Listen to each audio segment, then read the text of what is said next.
வர வெள்ளிக்கிழமை எனக்கு பிறந்த நாள். புடவை கொலுசெல்லாம் வாங்கணும்னு ஆசையா இருக்கு. ஒரு டம்மி புருஷனை கட்டிக்கிட்டு ஒரு 4 கிழமைன்னு கொண்டாட முடியுதா? இந்த ஆளுக்கு பணத்தை நான் தான் எங்கேயாவது பீராஞ்சு கொடுக்க வேண்டியதா இருக்கு. பிறந்த நாளுக்கு புடவை எடுக்க 2000 ரூபாய் வேணும். நம்ம ஸ்டேட்டஸ்க்கு 2000 ரூபாய் புடவெல்லாம் ரொம்ப சர்வ சாதாரணம்தான். அப்புறம் கொலுசு எடுத்தா செருப்பும் எடுக்க தோணும். அம்மாடி, எப்படியும் ஒரு 5000 ரூபாய் தேவைப்படும் போல இருக்கே. இப்ப பணம் வேணுமே.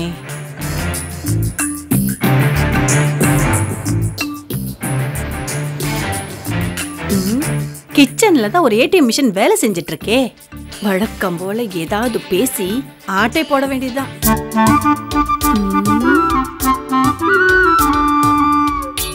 இப்போ எந்த பிரச்சனையும் இல்ல. கொலைகேஸ்ல வேற தீர்ப்பு வந்துருச்சு. தீர்ப்பு வந்தா என்ன? கிஷோர் ரெயின்கோட்ல இருந்த பிளட் டெஸ்டுக்கு அனுப்புன ரிசல்ட் இன்னும் வரலையே. அத வச்சு அந்த ஏட்டையா கிட்ட பேசுற மாதிரி ஐடியா வந்துருச்சு.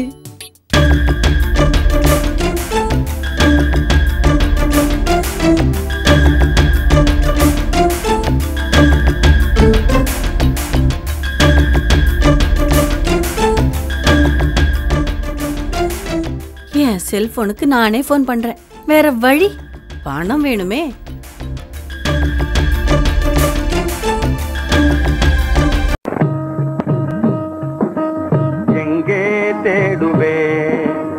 எங்கே தேடுவேன் பணத்தை, எங்கே தேடுவேன் உலகம் தெளிக்க உதவும் பணத்தை, எங்கே தேடுவேன் உலகம் தெளி. மங்களம், உன் போன் ரிங் ஆயிருக்கு, எடுத்து பேசு.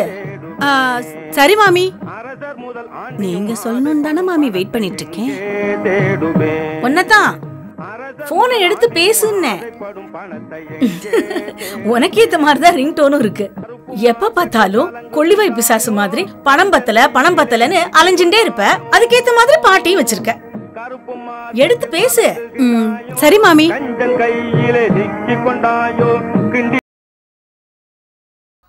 ஹலோ, யாருங்க பேசுறது? நான் மங்களா தான் பேசுறேன். நீங்க யாரு? என்னது, ஏட்டையா ஏகாம்பரமா? என்னது, என்ன விசாரிக்கணுமா? மறுபடியுமா? ஐயோ, பேசுடி, பேசு பேசு. என்ன சார் சொல்றீங்க? கிஷோர் தம்பி கொலை பண்ணதுக்கு ஆதாரம் கிடைச்சிருச்சா? என்னது, நான் சொல்ற பதில் தான் முக்கியமான சாட்சியா இருக்கா? இப்பவே சொல்றேன் சார், கிஷோர் கொலை பண்ணல. என்னது, சரி வராதா? நான் அங்க வரலனா நீங்க 10 நிமிஷத்துல இங்க வருவீங்களா?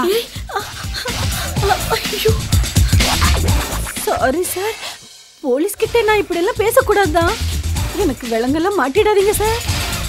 நான் ஸ்டேஷனுக்கு வரேன் சார். வந்துடுறேன் சார், வர்றேன் சார். என்னடி, என்ன விஷயம், என்ன சொல்றாரு? அந்த மீசக்கரை ஏட்டில்ல மாமி, அவர் தான் பேசினாரு. கோர்ட்ல என் போன் நம்பரை வாங்கிட்டு போனாரு. கேஸ் தான் முடிஞ்சு போச்சு, எதுக்கு என் நம்பரை வாங்கிட்டு போனாருன்னு யோசிச்சேன். இப்பதான் மாமி காரணமே புரியுது. கிஷோர் தம்பி ரெயின்கோட்ல இருந்த பிளட் விஷயமா பேசணுமா? ஐயோ, கிஷோர் தம்பி வசமா மாட்டிக்கிச்சுன்னு சொல்றாரு மாமி. நான் போக மாட்டேன் மாமி, என்னால அடியெல்லாம் தாங்க முடியாது மாமி. என் புருஷன் வேற 3000 ரூபாய் கேட்டு தொந்தரவு பண்ணிட்டு இருக்காரு. நான் இப்ப 5000 ரூபாய்க்கு எங்க போவேன் மாமி? என்னடி 3000 கேக்குறாரு சொல்ற, அப்புறம் 5000க்கு எங்க போவேன்னு சொல்ற? என்னடி உளற? 5000 ரூபாய் தேவைப்படுது மாமி. உங்க காதுல 3000ன்னு விழுந்திருக்கு. ஏன் மாமி நீங்க வேற?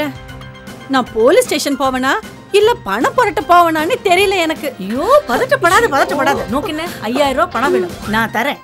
அத கொண்டு போய் வாத்துக்கார் கையில பத்திரமா கொடுத்துட்டோ நீ சமத்தா போலீஸ்ட போய் பேசிட்டு வந்துடணும். ஆனா அங்க போய் எந்த விஷயமும் சொல்லக்கூடாது.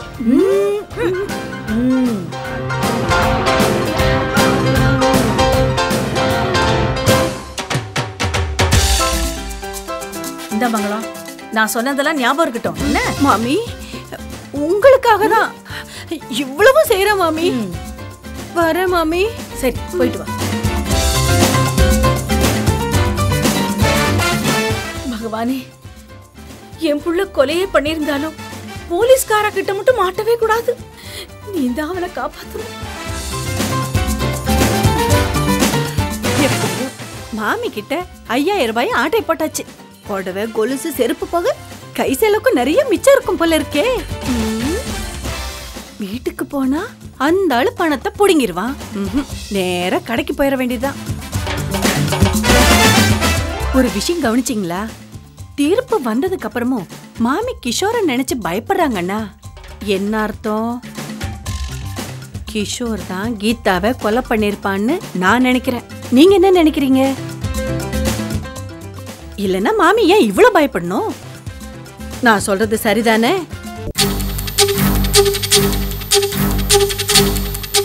என்னையா ஏகாம்பரம் அந்த பைக் காரனை பிடிச்சி அழைச்சிட்டு வரேன்னு சொன்னாரு, ஆளை காணோம்.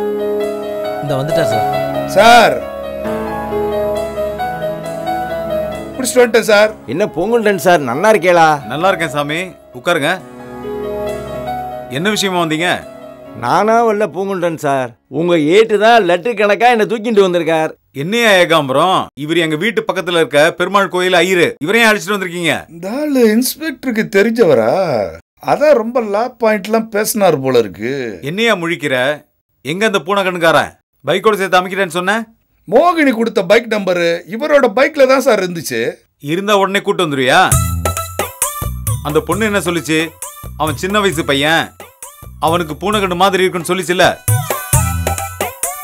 சார். இவரு கூட ஒரு ஆங்கிள் பூனைக்கண்ணு மாதிரி தான் சார் இருக்கு. போய் முதல்ல கண்ணாடி வாங்க மாட்டியா? தலையில குடுமி வச்சிருக்காரு, வயசு வேற அதிகம், மயில பிடிச்சிட்டு வந்து குயில்னு வேற சொல்றியா? உங்கள மாதிரி ஆளுங்களால தான் டிபார்ட்மெண்ட்டுக்கே கெட்ட பேரு. Sorry sir. என் பைக்கை ஒரு பூனைக்கொண்ணு பையன் எடுத்துட்டு போனது உண்மைதான். அன்னைக்கு என்ன நடந்ததுன்னா, நான் ஒரு கடையில் காஃபி சாப்பிடலாம்னு பைக்கை காஃபி கடை முன்னால நிறுத்தினேன். பைக்கு லாக் கொஞ்சம் ரிப்பேராக இருந்தது. சரி காஃபி தானே சாப்பிட போகிறோம், சாப்பிட்டு வந்து எடுத்துக்கலாம்னு பைக்கில் சாவியை விட்டுட்டு காஃபி சாப்பிட போனேன். காஃபி சூப்பராக இருந்துச்சு. காப்பி பத்திலாம் இப்ப யார் கேட்டாங்க சாமி? விஷயத்த சொல்லுங்க. வெளியில வந்து பார்க்குறேன், ஐயோ என் பைக்கை காணாம. இங்கே தானே விட்டுட்டு போனேன், இப்போ தானே விட்டுட்டு போனேன். வண்டி அதுக்குள்ளே காணாம போச்சே. இன்னும் 4 கோயிலுக்கு போக வேண்டியது இருக்கே. என்ன சாமியாச்சு? பைக்கை இங்கே நிறுத்தி வச்சுருந்தப்பா, 2 நிமிஷம் உள்ளே போயிட்டு வர்றதுக்குள்ளே பைக்கை காணப்பா. பைக்கை லாக் பண்ணிட்டு தானே சாமி போனீங்க? லாக் பண்ணிட்டு தாப்பா போனேன். லாக்கில் ஒரு சின்ன ப்ராப்ளம் இருந்துச்சு, அதான் சாவியை வண்டியில் வச்சுட்டு போனேன். அதுக்குள்ளே யாரோ எடுத்துகிட்டு போயிட்டாங்களாப்பா. இப்போ நான் என்ன பண்ணுவேன்? எந்த படுப்பாவே எடுத்துகிட்டு போனாலும் தெரியலையேப்பா. என் பைக்கு வந்துருச்சு. சாரி சாமி, சாரி சாமி, ஏதோ ஒரு டென்ஷன்ல உங்க பைக்கை மாத்தி எடுத்துட்டு போயிட்டேன். பகவான் தான் என் பைக்கை காப்பாற்றி கொடுத்தான். சாரி சாமி, தப்பா நினைக்காதீங்க சார். பரவாயில்ல பரவாயில்ல, நீ போப்பா.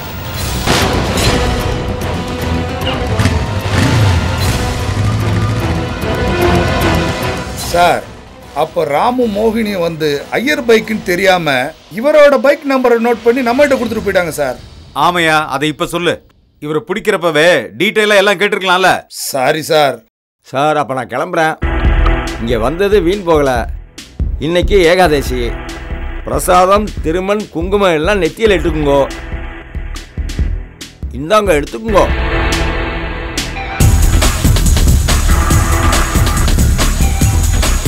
சரிங்க சார், அப்போ நான் கிளம்புறேன். சரிங்க சாமி.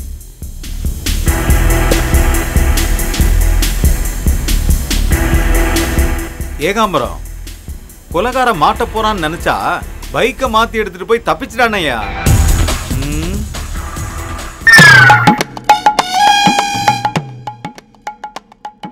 யோ என்னையா அது, திடீர்னு நெத்தியில நாமத்தை போட்டு நிக்கிற?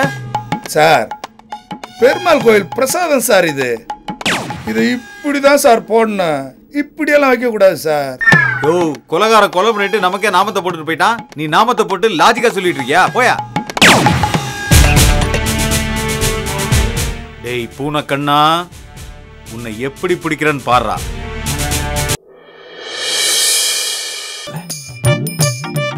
கூப்பிட்டீங்களா மேடம்? என்ன வேணும்? ஒரு வேலைக்காரியா பணிவா வந்து கேட்காம அது என்ன முதலாளி அம்மா மாதிரி ஸ்டைலா கெத்தா நடந்துட்டு வர, அதுவும் 16 வயது நிலை ஸ்ரீதேவி மாதிரி செந்துர பூவே பாட்டுக்கு ஓடி வர மாதிரி ஓடி வர. அம்மா நல்லா இவகிட்ட மாட்டிக்கிட்டாங்க போல இருக்கே. அது சரி, இப்ப நீ என்ன பண்றனா, பணிவா நடந்து வந்து என்ன மேடம் கூப்பிட்டீங்களா மேடம் அப்படின்னு பணிவா கேட்கணும், புரியுதா? நீ இப்படி நடந்துக்கிட்டாதான் என் வீட்டுக்கு சொந்தக்காரங்க வரப்போ ராதா வேலைக்காரிய நல்ல மரியாதை கொடுத்து பேச பழக்கி வச்சிருக்கான்னு என்கிட்ட பாராட்டுவாங்க. போ, நான் சொன்னதை செய். சரி மேடம்.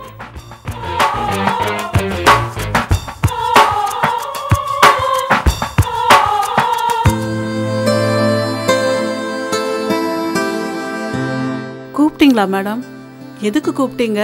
நான் என்ன செய்யணும்? இது கரெக்ட். அந்த டேபிள்ல nail polish, nail remover, nail cutter எல்லாமே இருக்கும். அதை போய் எடுத்துட்டு வந்து என் நெயில்லாம் கட் பண்ணி விட்டு நெயில் பாலிஷ் போட்டு விடு, சரியா? ரொம்ப டர்ட்டியா இருக்கு. போ. சரி மேடம்.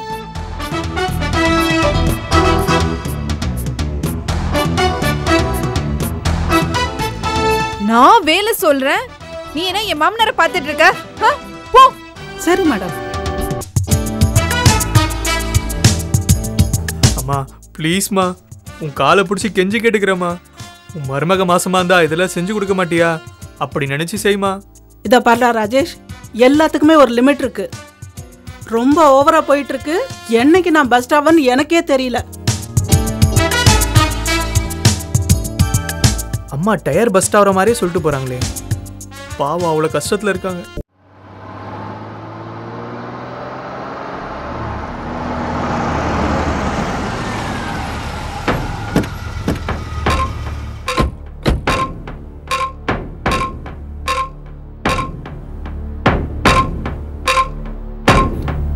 என்ன சார் திடீர்னு கொலையான பொண்ணு வீட்டு முன்னாடியே வந்து நிக்கிறீங்க? விசாரணையை ஃபர்ஸ்ட்ல இருந்து ஆரம்பிக்கிறீங்களா சார்? இல்ல சார், ஏதோ சூப்பர் பாயிண்ட் பிடிச்சிட்டீங்க சார். அது சம்பந்தமா தான் கௌதம் வீட்டில் இருக்கிறவங்கள கேள்வி கேட்டு திணற வைக்க போறீங்க சார், அதுதானே சார்? அது இல்லையா, அதுக்கும் மேல கௌதமோட அப்பா மீனாட்சி சுந்தரமே கீதாவை கொலை பண்ணியிருந்தாலும் பண்ணிருக்கலாம் இல்லையா? என்ன சார் சொல்றீங்க? இந்த கொலைகேஸை பொறுத்த வரைக்கும் மோட்டிவேஷன் ஆஃப் மர்டர் என்னன்னு தெரியுமா? என்ன சார் நான் சொல்றேன்யா, பிரிஞ்ச கௌதம் மோகினியும் மறுபடியும் வாழ்க்கையில ஒண்ணு சேரணும் அப்படின்னு நினைக்கிற ஒரு நபர் தான் கீதாவை கொலை பண்ணிருக்கணும். அப்படி பார்த்தா கௌதமோட அப்பாவும் அண்ணனும் ராமுவும் தான் கௌதம் மோகினியை சேர்த்து வைக்க முழு முயற்சி எடுத்திருக்காங்க. அதை வச்சுதான்யா மீனாட்சி சுந்தரம் சார் கூட கொலை பண்ணிருக்கலாம்னு நான் சொன்னேன். ஒரு போலீஸ்காரனோட பார்வை இப்படிதான் இருக்கணும். ஆஹா, உங்க பார்வை இறைய குறி வைக்கிற புலி பார்வை சார். அசத்திட்டீங்க சார். யோ, என்ன புகழ்றத விட்டுட்டு என்கொயரி கவனியா. இப்ப நம்ம முக்கியமா வந்ததே மோகினி ராமும் ஸ்டேஷன்ல வந்து சொன்ன கீதாவோட லவரை பத்தி தான் கேட்கணும். அவனுக்கு பூனைக்கண்ணு இருந்தது, பாய் ஃப்ரெண்டா இருக்கலாம்னு சொன்னாங்கல்ல? ஆமா சார், பாய் ஃப்ரெண்டு தான் சார். நெத்தில விபூதி குங்குமம் எதுவுமே இல்லைன்னு சொன்னாங்க சார். யோ, பாய் ஃப்ரெண்டுனா BOY பாய்யா. Sorry sir. பாயா இருங்க சார், காலிங் பெல் அடிக்கிறேன்.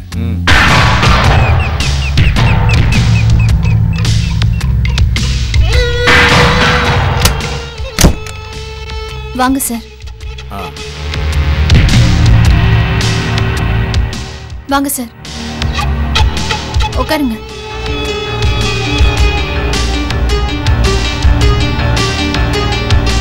வாங்க சார். வணக்கம். கௌதம வெளியில கொண்டு வர மாதிரி ஏதாவது துப்பு கிடைச்சதா சார்? இந்த கேள்விக்கு எங்க சார் பதில் சொல்றதுக்கு முன்னாடி நான் உங்களுக்கு ஒரு விஷயம் சொல்றேன். எங்க சாருக்கு புகழ்ச்சி பிடிக்காது. இருந்தாலும் சொல்றேன், 1000 குற்றவாளிங்க தண்டனையிலிருந்து தப்பிச்சிடலாம், ஆனா ஒரு நிரபராதி கூட தண்டிக்கப்படக்கூடாது அப்படிங்கிற கொள்கையில தான் எங்க இன்ஸ்பெக்டர் துப்பு துளக்குறாரு. கொஞ்சரியா இங்க பாருங்க சார், கௌதம் கொலை செய்யலன்னு நீங்க உறுதியா சொன்னது, கௌதம அரெஸ்ட் பண்ணப்ப அவன் பேச்சில் இருந்த உண்மையையும் மோகினியும் ராமுவும் வந்து ஸ்டேஷன்ல கொடுத்த கம்ப்ளைண்ட் வச்சு பாக்குறப்ப கௌதம் கொலை செய்யலன்னு தான் எனக்கு தோணுது. ரொம்ப நன்றி சார். அவசரப்படாதீங்கம்மா, நான் முழுசா சொல்லி முடிச்சிடுறேன். சட்டமும் சாட்சியும் கௌதம் தான் கொலைகாரன்னு முடிவு பண்ணி தண்டனையும் கொடுத்துருக்கு. ஏன்னா சூழ்நிலையும் அப்படித்தானே இருக்கு. என் மனசாட்சி உறுத்துறதுனால தான் நான் மறுபடியும் விசாரணையை ஆரம்பிச்சிருக்கேன். புதுசா விசாரிக்கிறதா நினைச்சு எனக்கு கோஆபரேட் பண்ணீங்கன்னா கௌதம சீக்கிரமே வெளியே கொண்டு வந்துடலாம். அதுக்கு என்ன சார் உதவி செய்யணும் சொல்லுங்க. நாங்க கீதாவோட அம்மா கிட்ட ஒரு விசாரணை பண்ணணும். இதோ அம்மா வராங்க. வணக்கம் சார். வணக்கம்மா, உட்காருங்க. எனக்கு கிடைச்ச ஒரு தகவலை சொல்றேம்மா, நல்லா கேட்டுங்க, அப்புறமா பதில் சொல்லுங்க. சரிங்க சார். கீதா திருச்சியில இருந்தப்ப ஒரு பையனை லவ் பண்ணிருக்கா. அவனும் கீதாவை லவ் பண்ணிருக்கான். இல்ல சார். கீதா சென்னைக்கு வந்ததும் நீங்க எல்லாரும் சேர்ந்து கீதாவை கௌதமுக்கு கல்யாணம் பண்ணி வைக்க முடிவு பண்ணிருக்கீங்க. அது அந்த பையனுக்கு பிடிக்கல. விஷயம் தெரிஞ்சு சென்னைக்கு வந்து அந்த பையன் கீதாவை கொலை பண்ணிருக்கான். இதுதான் எங்களுக்கு கிடைச்ச இன்ஃபர்மேஷன். நம்ம இன்ஸ்பெக்டர் புது கதை ஒன்று எடுத்து விடுறாரு. நல்லா என்கொயரி பண்றாரு. அதனாலதான் அவர் இன்ஸ்பெக்டரா இருக்காரு. நம்ம ஏட்லயே கேட்டை போட்டு நிக்கிறோம். சார், கீதாக்கு லவ்வர்ல யாருமே இல்ல சார். இறந்து போன பொண்ணை பத்தி இப்படி தப்பா கதை கட்டக்கூடாது சார். ஏமா உணர்ச்சி வசப்படுறீங்க? எங்களுக்கு கிடைச்ச இன்ஃபர்மேஷன் அடிப்படையில தான் நாங்க என்கொயரி பண்ணுவோம். சாரி சார், கீதா லவ் பண்ணதாவே வச்சுக்கோங்க. அப்புறம் எப்படி சார் கௌதம கல்யாணம் பண்றதுக்கு அவ ஒத்துக்குவா? ஒரு பொண்ணோட மனசுல இருக்கிறத போலீஸா இருந்தாலும் அவ்வளவு சீக்கிரம் கண்டுபிடிச்சு சொல்ல முடியாது.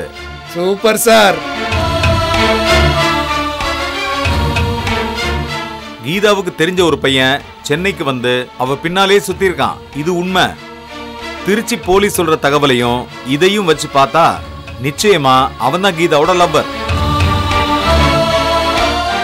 கிஷோரோட ரெயின் கோட்ல ரத்தம் இருந்ததுல்ல, அப்ப அவன் தான் சார் கொலை பண்ணிருப்பான். அவனை பிடிச்சு உள்ள போடாம கீதாக்கு லவ்வர் இருக்கு அது இதுன்னு ஏதோ கதை சொல்லிட்டு இருக்கீங்க. சந்தேகத்தின் அடிப்படையில யாரையும் கைது செய்ய முடியாது. கிஷோரை எப்போ அரெஸ்ட் பண்ணணும்னு எங்களுக்கு தெரியும். ரெயின்கோட் பிளட் ரிசல்ட்ல பல சிக்கல் இருக்கு. அதெல்லாம் நாங்க உங்ககிட்ட சொல்ல முடியாதுமா. நீங்க சரியா ஒத்துழைப்பு கொடுத்தீங்கன்னா கௌதம வெளியே கொண்டு வர முடியும். ஏகாம்பரம் போலாம். ஐயோ சார், உங்களுக்கு நாங்க கோஆபரேட் பண்றோம். ப்ளீஸ் உட்காருங்க. ஜானகி, சார் கேட்குற கேள்விக்கு மட்டும் பதில் சொல்லு. இதுல கௌதமோட லைஃப் இருக்கு. உண்மையா இருக்கிறவங்களுக்கு உறுதுணையா இருக்கிறது தான் நல்லது. ப்ளீஸ் சார் உட்காருங்க. ப்ளீஸ் உட்காருங்க சார்.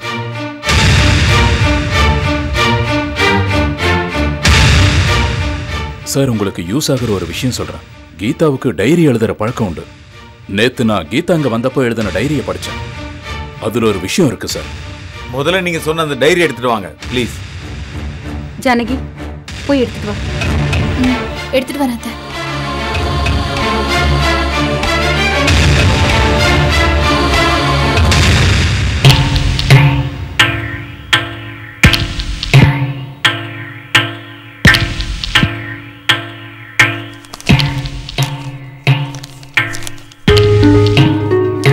இதுல 27ஆம் தேதி மியாவுன்னு ஒருத்தன் ஃபோன் பண்ணதா கீதா எழுதியிருக்கா சார்.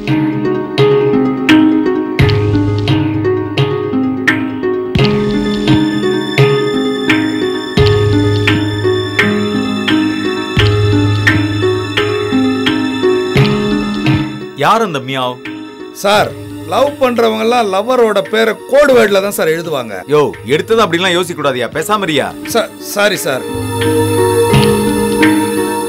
மியாவ். சார், நீங்க பல பூனையோட குரல்ல கத்துறீங்க சார். உங்களுக்கு பூனையோட குரல் நல்லா வருது சார். யோ, சாரி சார். அவன் கண்ணு கூட பூனை கண்ணு மாதிரி இருக்கும் சார். ஒரு 25 வயசு இருக்கு சார். அழகா மீசையெல்லாம் வச்சு கிளீனா சேவெல்லாம் பண்ணியிருந்தான் சார். அவன் பேரு பூனைக்கண்ணு செல்வம். ஓகே.